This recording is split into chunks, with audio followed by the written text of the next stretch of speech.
안녕하세요, 핑플릭스입니다. 이 대항해 시대 2라는 게임을 아시나요? 제 나이 또래 남자분이라면 모를 수가 없는 거의 전설이라고도 할 수 있는 그런 게임인데요.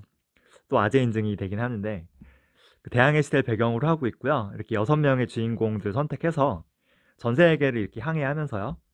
뭐 무역으로 돈을 벌 수도 있고, 그리고 탐험하면서 세계를 이제 모험할 수도 있고, 또 이렇게 세계 지도를 만들 수도 있고요. 그리고 내가 해군이 돼서 적군이나 해적들과 싸울 수도 있어요. 심지어 내가 해적이 돼서 상대 상선들을 이렇게 습격할 수도 있고요.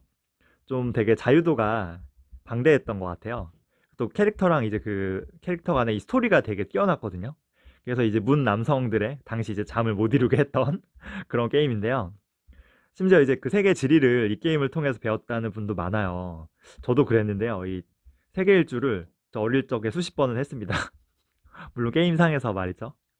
그 이 게임상에서 리스본이 되게 중요한 도시인데, 제가 처음 리스본에 여행을 갔을 때 이 게임의 추억을 생각하며 되게 감격하기도 했었어요. 저에겐 정말 그 가슴 벅찬 꿈을 안겨준 인생 게임 중에 하나죠. 근데 지금 돌이켜 보니까 이 게임이 되게 좀 자본주의적이었다는 생각이 들고요. 또 그 투자할 때 좀 원칙 같은 중요한 점을 좀 생각해 볼 만한 점이 또 많은 것 같아요. 그래서 제가 몇 가지 공유할까 하는데요. 그 투자를 할 때 이제 어디에 할 것인가, 이게 되게 중요하잖아요. 근데 이거를 이 게임을 좀 알려주는 것 같아요.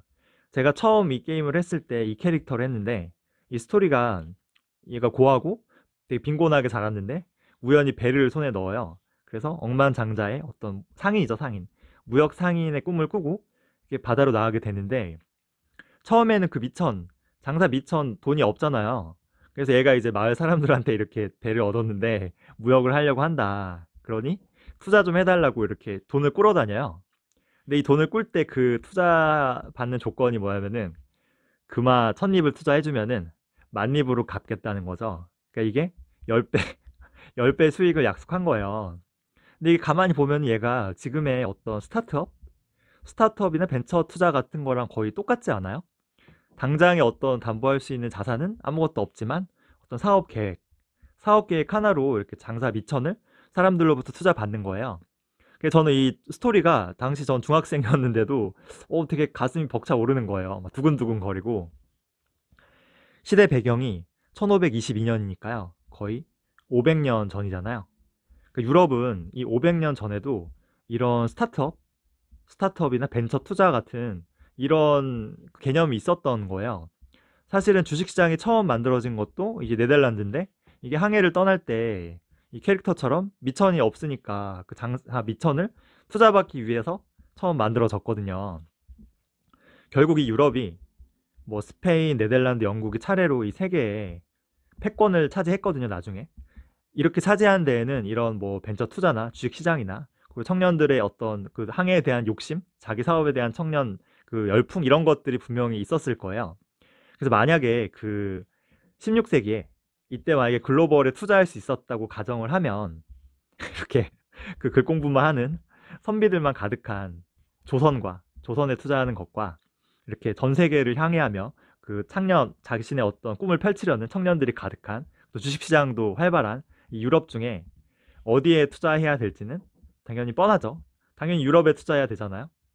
그럼 지금을 보면 어떨까요? 지금 뭐 스타트업이나 이런 창업이나 주식시장, 자본시장이 가장 활발한 곳은 미국이랑 중국이거든요. 그래서 어디에 투자해야 될지가 어떻게 보면 그 게임을 통해서 조금 명확해지는 것 같아요. 우리나라는 불행히 이제 뭐 부동산 투자와 그죠? 공무원 시험 준비에 청년들이 매달려 있어서 조금 안타깝죠. 그리고 그 게임상에서 그 무역을 해서 사실 돈을 벌어야 되거든요. 근데 이게 진짜로 전 중학교 때 이 자본주의의 본질에 대해서 게임을 통해서 알았던 것 같아요. 그 계속 하다 보면 이 돈이 되는 이 무역 루트를 발견하게 되는데, 이 무역을 하다 보면은 이 돈을 벌려면은 결국 돈이 필요하다는 거를 깨닫게 돼요. 예를 들면 아테네에서 이 미술품을 싸게 사서요. 이거를 이제 이스탄불로 가서 이제 비싸게 판매한다고 했을 때 이 이윤을 최대한 극대화하려면은 미술품을 많이 사면 되죠. 그죠? 미술품을 많이 사야 많이 팔고 이윤도 클 거 아니에요. 미술품을 많이 사려면 당연히 돈이 필요하잖아요. 그리고 이것만 많이 산다 되는 게 아니고 이 배로 실어야 되니까 배가 커야 돼요. 배가 크면 클수록 더 많은 미술품을 실을 수 있잖아요. 그러니까 큰 배를 사려 그러면은 이것도 역시 돈이 계속 필요하죠. 그러니까 이게 돈이 결국 이 돈을 버는 거는 이 자본주의의 어떻게 보면은 좀 본질과도 같아요. 이거는 장사든 뭐 부동산 투자든 그리고 심지어 주식 투자도 똑같거든요. 시드 머니가 커야 결국 그 이윤도 커져요. 근데 이제 이 단순히 부자가 되는 걸 떠나서 이렇게 뭐 배를 키우고요. 그래서 계속 그 여러 채로 배를 늘리고 선단을 이끌고 이렇게 성장하면서 내 자산 이런 걸 불려나가는 거 스노우볼처럼 이거 자체가 은근히 되게 재미가 있거든요. 그래서 이 게임 하셨던 분 중에서 아마 그 게임 스토리를 이제 풀어나가는 것보다 이제 그냥 무역하고 돈을 불려나가는 게 더 재미를 좀 느꼈었던 분도 있을 거예요. 그러니까 이런 분들은 현실에서도 좀 부자가 될 확률이 높으신 분이죠.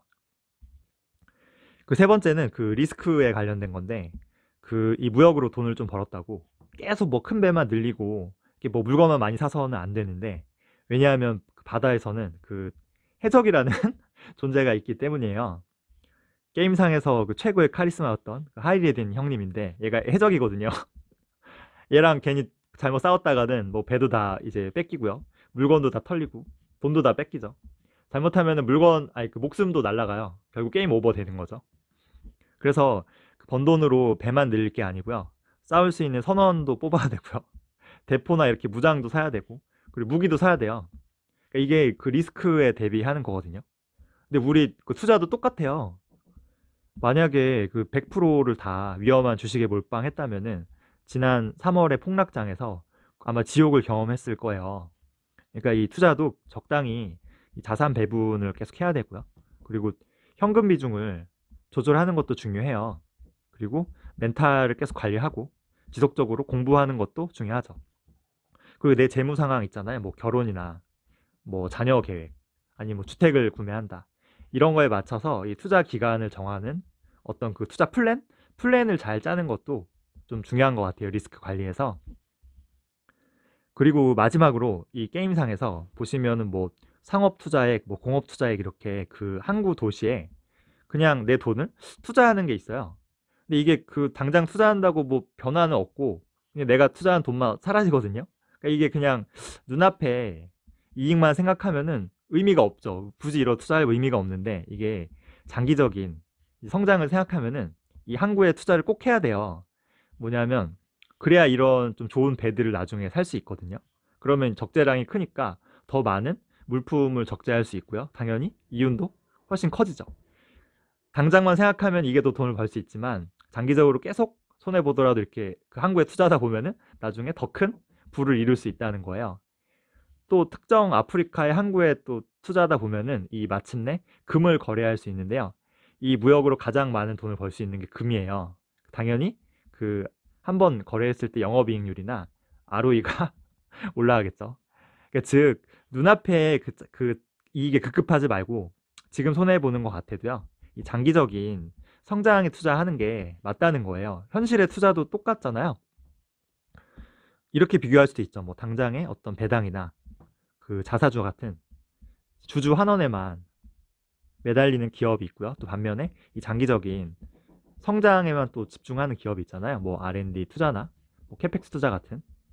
예를 들면 뭐 구글, 아마존, 그리고 뭐 페이스북, 알리바바 같은 기업이죠. 이런 것들 이 게임의 이런 것과 투자 좀 비교하는 것도 재미있고요. 혹은 뭐 단타나 뭐 테마, 뭐 급등주 이런 거 있죠. 이렇게 당장 눈앞에 어떤 작은 이익만 쫓아 투자하는 것과 조금 지루하고 좀 느릴 수 있지만 이 장기적인 비전을 가지고요. 꾸준히 투자해서 뭐 10년, 20년 뒤에요. 10배, 20배 이렇게 수익을 좀 꽃피우는 것과 좀 비교해 볼 수도 있겠죠. 그리고 마지막으로 그 이 게임이 진짜 저는 우리 인생과 좀 비슷하다고 느끼는 게 뭐냐면은 우리 인생도 단순히 그 돈이 다가 아니잖아요. 그 이 게임도 마찬가지인 게 돈이 전부였다면은 아마 금방 실증 내고 재미가 없어서 그만뒀을 거예요. 제가 플레이했던 이 캐릭터는 꼭 부자가 돼서 거상이 되는 거 말고도 이 조국의 동맹왕을 늘리는 것과 뭐 이렇게 명성을 올리는 것과 어릴 적 생이별한 여동생을 찾는 일도 있고요. 또 자기에게 처음 투자를 했던 주점의 여급과 이제 결혼하는 그런 이제 목표도 있어요. 마침내 이제 그 거상이 되고 부자가 되면은 이렇게 큰 저택을 사요. 그래서 자기와 같은 이제 고아들을 위한 고아원을 또 이렇게 만들거든요. 그러니까 이런 돈 말고도 다른 목표들이 다 있어요. 다른 캐릭터도 마찬가지인데요. 얘는 이제 영국의 해군인데 이제 스페인 함대와 대적하는 임무가 또 있어요. 얼굴은 이렇지만 25살입니다. 또 뭐 아버지의 빛을 갖고 자기의 어떤 명성을 위해서 전 세계를 탐험하고 모험하는 이런 목표도 있고요. 뭐 세계 지도를 완성하는 목표로 항해에 나서는 사람도 있고요. 가족의 복수를 위해서 혹은 뭐 황금의 나라나 전설의 왕국을 찾기 위해서 다양한 좀 목표들이 있는데요. 저희 인생도 마찬가지 같아요. 돈만이 전부라면은 그 인생은 너무 허망하죠. 저마다 그 인생의 사명이나 좀 목표가 있어야 되는 것 같아요. 이게 그 투자도 똑같은 게 단순히 그 부자가 되기 위해 투자는 좀 허무하고 그 이후 부자가 된 이후에 무언가 하고 싶은 뭔가가 있어야 될 것 같아요. 얘는 이제 꼭 나만을 위해서라기보다는 뭔가 좀뭐 이타적이고요. 그리고 좀 남에게 좀 도움을 줄 수 있으면 더 좋겠죠. 그래서 저는 좀 부자가 된 후에 고아원을 차린 이 캐릭터가 조금 마음에 들더라고요. 그 스토리가. 참고로 이제 그에게 처음 이제 10배 수익으로 보답하겠다 해서 투자를 했던 그 투자자들 있잖아요. 투자자들은 당연히 그 돈을 10배 수익으로 돌려받았죠. 근데 이게 너무 안타까운 게 사실 이거는 그 10배 수익을 보장하는 채권이잖아요. 그쵸? 근데 만약에 이게 리미트가 없는 어떤 이 기업의 그 주식, 지분 투자였다면은 이게 10배가 아니고요. 한 1000배, 만배 혹은 그 이상 수익이 날 수도 있었거든요. 어떻게 보면 좀 이거 생각하면은 이 투자자들은 좀 안타까울 수 있죠. 이게 바로 채권과 주식의 차이겠죠. 제가 요약하자면은 그 어떤 벤처 투자나 창업에 대한 열정, 이런 모험 자본 이런 것들이 가장 활발한 곳이 예전엔 유럽이었죠. 지금은 어디냐? 지금은 미국과 중국이라는 거죠. 그리고 그 성장하고 부자도 좋지만 이 성장하고 이 자산을 계속 그 굴려서 모아가는 것 자체가 그 자체에 좀 재미가 있어요. 그리고 그 돈만 너무 모으려고 하지 말고 이 리스크에 대한 대비도 필수고요. 마지막으로 이제 눈앞에 작은 이익에 너무 몰두하는 것보다는요, 저는 이 장기적인 성장에 투자하는 게 조금 더 올바른 투자의 자세가 아닐까라는 생각이 들어요. 그리고 마지막으로 이 채권보다는 주식에 장기 투자하는 게 훨씬 낫다도 들 수 있겠죠. 그래서 이 게임을 모르시는 분들은 좀 이게 생뚱맞은 영상일 수도 있겠는데요. 아시는 분들에게는 좀 옛 추억을 회상할 수 있는 의미 있는 시간이 되셨으리라 생각이 돼요. 준비한 내용은 여기까지고요. 계속 좋은 영상 올리도록 할게요. 좋아요, 구독 많이 눌러주세요.